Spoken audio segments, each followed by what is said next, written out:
గూడూరు నియోజకవర్గంలో వైసీపీలో వర్గ విభేదాలు తారస్థాయికి చేరాయి.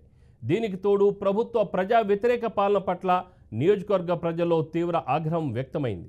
వైసీపీ ఎమ్మెల్యే అభ్యర్థిగా ఎన్నికల బరిలోకి దిగిన మేరిగా మురళీధర్ గూడూరు నియోజకవర్గంలో జరుగుతున్న అరాచకాలపై నోరెత్తకుండా ఉండడం, వైసీపీ పార్టీని నమ్ముకొని ఓట్లు వేసిన కార్యకర్తలు, పార్టీని నడిపించిన నాయకులు ప్రస్తుతం తీవ్ర ఇబ్బందులకు గురవుతున్న ఎక్కడా వారికి అండగా నిలబడకపోవడం, నియోజకవర్గంలోని ప్రజలకు అందుబాటులో లేకుండా పోవడంతో పార్టీని నమ్ముకొని నట్టేట మునిగామని వైసీపీ కార్యకర్తలు ఢీలా పడిపోతున్నారు. Watch this story.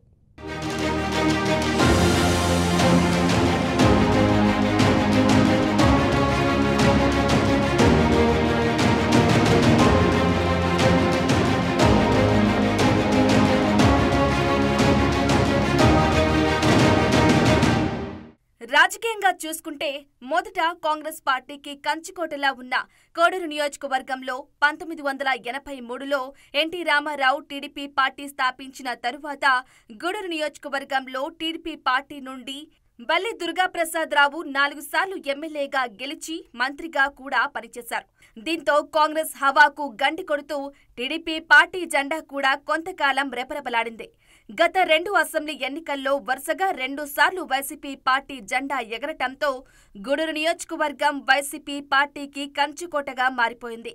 YCP MLA అభ్యర్థిగా ఎన్నికల బరిలోకి దిగిన మేరిగా మురళీధర్ గూడూరు నియోజకవర్గంలో జరుగుతున్న అరాచకాలపై నోరెత్తకుండా ఉండడం, వైసీపీ పార్టీని నమ్ముకుని ఓట్లు వేసిన కార్యకర్తలు, పార్టీని నడిపించిన నాయకులు ప్రస్తుతం తీవ్ర ఇబ్బందులకు గురవుతున్నా ఎక్కడా వారికి అండగా నిలబడకపోవటం, అసలు నియోజకవర్గంలోని ప్రజలకు అందుబాటులో లేకుండా పోవటంతో పార్టీని నమ్ముకుని నట్టేటా మునిగామని వైసీపీ కార్యకర్తలు డీలా పడిపోయారు. మీదికి మురళీధర్ ఎమ్మెల్సీగా కొనసాగుతూ తన పదవికి మోకాల్లో లేకపోవటంతో నియోజకవర్గానికి అడపాదడపా వచ్చిపోతున్నా దానివల్ల పార్టీకి గాని కార్యకర్తలకు గాని ఒరిగేదేమీ లేదని ప్రస్తుతం నియోజకవర్గంలో నెలకొన్న పరిస్థితులను తట్టుకుని అధికార పార్టీకి ధీటుగా నిలబడి తిరిగి మళ్లీ వైసీపీ పార్టీని అధికారంలోకి తీసుకురావాలన్న కార్యకర్తలు, నాయకుల్లో నమ్మకం నెలకొల్పాలన్న గూడూరు నియోజకవర్గానికి వైసీపీ ఇన్ఛార్జిగా స్థానిక నాయకుడికి కానీ, పార్టీని నమ్ముకున్న వారికి కానీ ఇవ్వాలని, లేకపోతే గూడూరు నియోజకవర్గంలో వైసీపీ పార్టీ తుడిచిపెట్టుకుపోతుందని నియోజకవర్గంలోని వైకాపా క్యాడర్ చెబుతున్న మాట. గత 2019 నుంచి 2024 వరకు రాక్షస పాలనలో ప్రజలందరూ కూడా ఇబ్బంది పడ్డారు.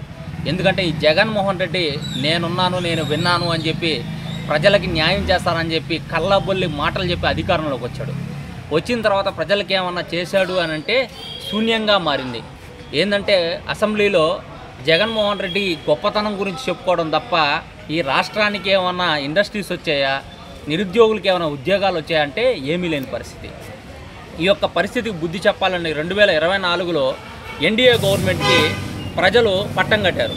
మొదట ప్రజల్లో ఎమ్మెల్యేల మీద వ్యతిరేకత భావం మొదలైన నియోజకవర్గాలలో గూడూరు నియోజకవర్గం ఒకటి. ఎమ్మెల్యేగా గెలిచిన 2 నెలలకే మాజీ ఐఏఎస్ అధికారి వెలగపల్లి వరప్రసాదరావు నియోజకవర్గంలోని వైసీపీ నాయకులను దూరం పెట్టేశారు.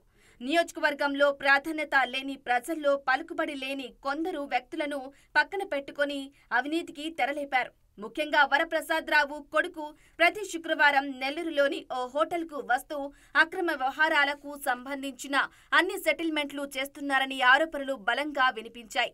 ఇదే క్రమంలో వాలంటీర్ల నియామకం నుండి అంగన్వాడీ ఉద్యోగ నియామకాల్లోనూ, వైన్ షాప్ ఉద్యోగుల నియామకాల్లోనూ, నియోజకవర్గ పోలీస్ స్టేషన్లో SHO నియామకంలోనూ, నామినేటెడ్ పదవుల సిఫారసు కోసం దేవాలయాల చైర్మన్ల నియామకాల్లో ఇలా ప్రతి చోట చేతివాటం చూపడంతో ఎన్నికల్లో వైసీపీ పార్టీ కోసం జెండా మోసి కష్టపడిన పార్టీ క్యాడర్ నాయకులు వైసీపీ పార్టీకి దూరంగా జరిగిపోయారు. ఇదే క్రమంలో నియోజకవర్గంలో అక్రమంగా సిలికా, గ్రావెల్ తరలించే మాఫియాలతో చేతులు కలిపి భారీగానే డబ్బు సంపాదనతో పాటు చెడ్డ పేరును మూటగట్టుకున్నారు అనే ఆరోపణలు ఉన్నాయి. ముఖ్యంగా గూడూరు నియోజకవర్గంలో రాజకీయాల్లో బలమైన ముద్ర కలిగి ఉన్న పెర్నేటి శ్యాంప్రసాద్ రెడ్డి, కనుమూరి హరిచంద్రారెడ్డి, పొనక దేవసేనమ్మ లాంటి నాయకులతో పాటు పార్టీకి జెండా మోసి వైఎస్ జగన్మోహన్ రెడ్డి అంటే ఊపిరిలా భావించే ఎంతోమంది కార్యకర్తలను కనీసం దగ్గరకు రానియకుండా వైసీపీ పార్టీని హత్య చేశారు అనే ఆరోపణలు ఉన్నాయి. ఇకనైనా వైసీపీ నేతలు తమ రూటు మార్చుకుని పార్టీని వచ్చే ఎన్నికలోనైనా గెలిపించాలని కార్యకర్తలు కోరుకుంటున్నారు.